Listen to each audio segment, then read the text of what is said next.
यज्ञदत्त, एक अमीर ब्राह्मण, अपने बरामदे पर खड़ा है। गुदानिधि को अपनी विरासत जुए में गंवाते हुए देख रहा है। क्रोध से यज्ञदत्त का चेहरा विकृत हो जाता है, क्योंकि वह चिल्लाता है, बाहर जाओ, तुम अब मेरे बेटे नहीं हो। इस घर से निकल जाओ और कभी वापस मत आना। गुणनिधि निर्वासित और टूटा हुआ, निराशा से भरा है, खोया हुआ और निराश।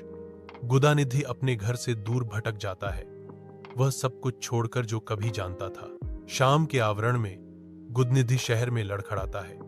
भूख और प्यास से उसकी ताकत कम हो गई है। बेचैन होकर वह आसपास भोजन की तलाश करता है, लेकिन केवल शून्यता पाता है। आशा की एक झलक शिव मंदिर के रूप में दिखाई देती है, जहां भक्त प्रार्थना में डूबे हुए हैं। सांत्वना के वादे से आकर्षित गुदनिधि मंदिर की ओर जाता है। गुदनिधि मंदिर की छाया में दुबका हुआ है, जो अपने क्षण का इंतजार कर रहा है। जैसे ही अंधेरा छाता है, गुदनिधि की उत्सुकता बढ़ती है। उसकी आंखें चालाकी से चमकती हैं। तीव्र मौन गतिविधियों के साथ गुदनिधि एक अस्थाई मशाल जलाता है, जिससे मंदिर की शांति भंग हो जाती है। टिमटिमाती लौ ने भयावह छाया डाली, पवित्र स्थान के खिलाफ गुदनिधि का सिलहूट उजागर किया। एक तीखी चीख शांति को भंग करती है। चोर, चोर। अराजकता फैल जाती है, क्योंकि मंदिर में अलार्म की चीखें गूंजती हैं। गुणनिधि का घुसपैठ उजागर हो गया। टिमटिमाते तेल के दीपक शिव मंदिर में नाचते हुए छाया डालते हैं, जिससे गुदनिधि पर हुए क्रूर हमले का पता चलता है। गुडनिधि ने अंतिम सांस ली। उसका जीवन मंदिर की धुंधली, चौकस निगाहों के नीचे बुझ गया।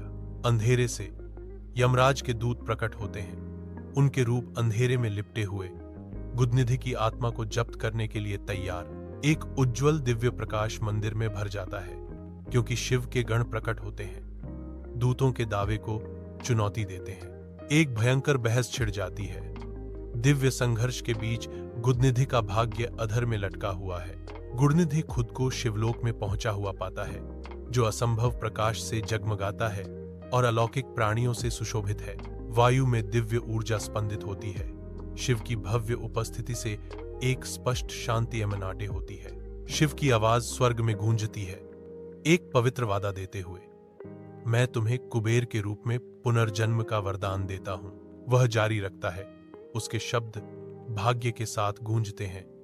तुम शिव पुलस्त्य के पुत्र विश्रवा के यहां जन्म लोगे।